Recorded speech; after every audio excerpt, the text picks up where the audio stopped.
énorme cette prison. Pas de chiottes, puis tout le monde peut te voir. C'est sûr que toi, tu peux oublier ta petite branlette avec ta licorne. Whoops, you weren't meant to see that. Enfin, Fulcrum, merci qu'on est là juste pour la vidéo. Hein.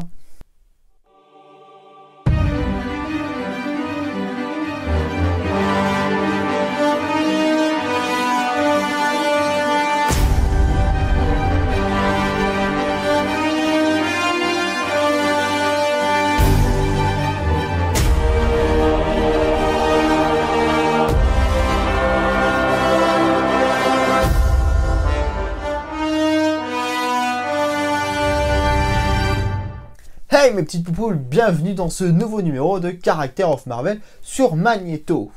Alors, il est apparu pour la première fois dans le X-Men numéro 1, sorti en septembre 1963, toujours créé par Stan Lee et Jack Kirby. De vrai nom, Max Eisenhardt. Voilà, né dans une famille juive, mais manque de peau pour lui, c'est juste avant la Deuxième Guerre mondiale. Donc, quand cette dernière a eu lieu, lui et sa famille sont envoyés dans le ghetto de Varsovie. Et leur ghetto, il est plus dur que le vôtre, hein les idiots? Oui, bref. C'est lors d'une tentative d'évasion que ses parents et sa sœur sont tués et lui est envoyé dans le camp de concentration d'Auschwitz. Et malgré toute cette merde, oh le con, eh ben il trouve son premier amour. Une fille gitane nommée Magda. Et putain, leur premier date, ça peut pas être la joie. Hein. Non, j'imagine pas. Mais tous les deux réussiront à s'enfuir pendant une des révoltes de prisonniers.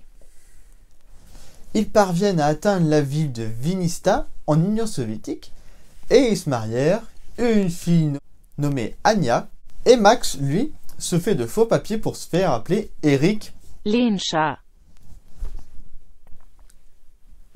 Il mène une vie tranquille jusqu'au jour où ses pouvoirs mutants se révèlent et les habitants effrayés décident de brûler sa maison et tuent sa fille.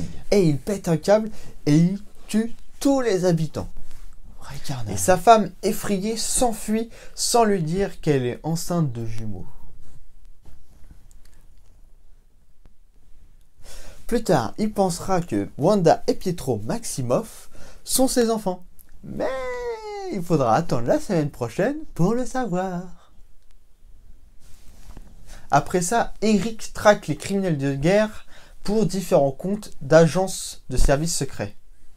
Et c'est en Israël qu'il rencontre Monsieur Propre en personne, Charles Xavier, et ces deux-là débattent longtemps de la place des mutants dans le monde. Et au début, ils s'entendent bien. Mais lors du combat contre le baron Von Strucker et ses sbires, qui ont kidnappé la meuf de Xavier, et à la fin du combat, il utilise ses pouvoirs pour s'enfuir avec l'or appartenant aux nazis. Il a un peu raison d'un côté, hein. Et il se fait appeler le maître du magnétisme, Magneto. Il en conclut que la seule manière de coexister avec les humains, c'est de les conquérir avant qu'ils les oppriment. Car Magneto est persuadé que les mutants sont supérieurs aux humains, et il a peur que les mutants soient exterminés comme certaines minorités, juifs, gays et encore d'autres. Sa première rencontre avec les X-Men, c'est quand il va tenter de capturer tout seul la base militaire où se trouvent les réserves de missiles américaines, Cap Citadel en Floride. Et bien sûr, je vous ai rien dit. Hein. Et à leur deuxième rencontre, il dirige l'équipe de la confrérie des mauvais mutants qui est composée du cerveau, du crapaud, de Wanda et de Pietro Maximoff, qui ont une reconnaissance envers Magneto car il les a sauvés de la lapidation et du bûcher pour Wanda, mais vous verrez la semaine prochaine. Après de nombreux combats contre les X-Men, Magneto décide de forcer un individu surpuissant nommé l'Étranger à le servir. Ouais, t'aurais dû voir sa tête hein, quand il a vu que c'était un extraterrestre avec des pouvoirs quasi limités. L'Étranger, il a réduit Magneto à l'état d'impuissance. C'est dur pour un homme d'être impuissant. Magneto et le crapaud sont amenés par l'Étranger sur sa planète. Après ça, lassé des conneries de Magneto, Scarlet Witch et son frère Quickie se barrent pour rejoindre les Avengers. Mais on vous en dit pas plus. Après un moment passé sur la planète de l'Étranger, il finit enfin par s'évader et il reprit sa guerre contre l'humanité. Il monte différentes versions de la confrérie et affronte les X-Men, les Avengers, les 4 Fantastiques et enfin les Defenders. Bref, il casse les couilles à tout le monde.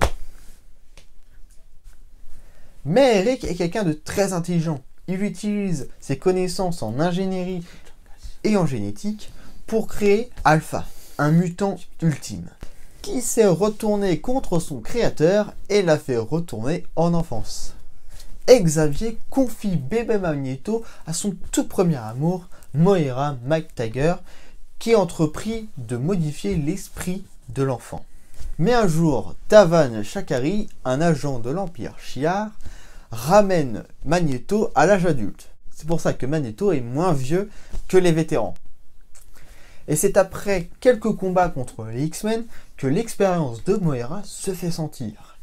Il rejoindra les X-Men et prendra même leur tête quand Charles Xavier sera absent.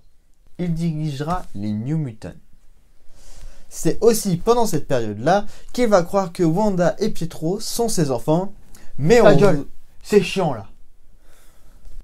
Bref, c'est au retour de Xavier qu'on apprend qu'ils s'étaient foutus de leur gueule. Et lors d'une dispute entre lui et Xavier, il arracha l'adamantium de Wolverine, ce qui rendra Charles foudrage, et quand Charles effacera l'esprit de Magneto, ils fusionneront et deviendront l'Onslaught. Après que Cassandra Nova, la sœur jumelle de Charles Xavier, ait détruit Geonosia, et que Scarlet Witch ait fait sa dépression qui a créé une autre réalité dominée par Magneto et sa pseudo-famille, composée de Pietro, Wanda et ses faux enfants, et Polarois, ils forment la maison M, dont le nom du comics, House of M.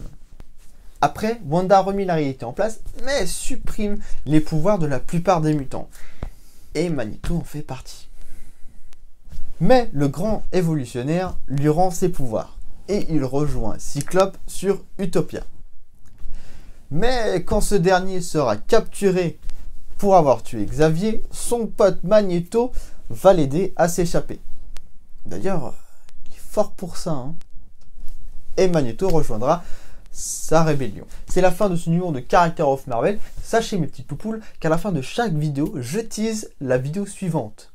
Donc si la vidéo vous a plu, n'hésitez pas à mettre un gros pouce bleu et abonne-toi si ce n'est pas déjà fait. Et n'oublie pas d'activer cette cloche comme ce que tu as fait avec tes youtubeurs préférés qui t'harcèlent quand ils ont une nouvelle vidéo qui sort. Sinon, on te donne rendez-vous dans le prochain numéro. Bon, moi j'ai ma licorne qui m'attend. Tu me dégoûtes.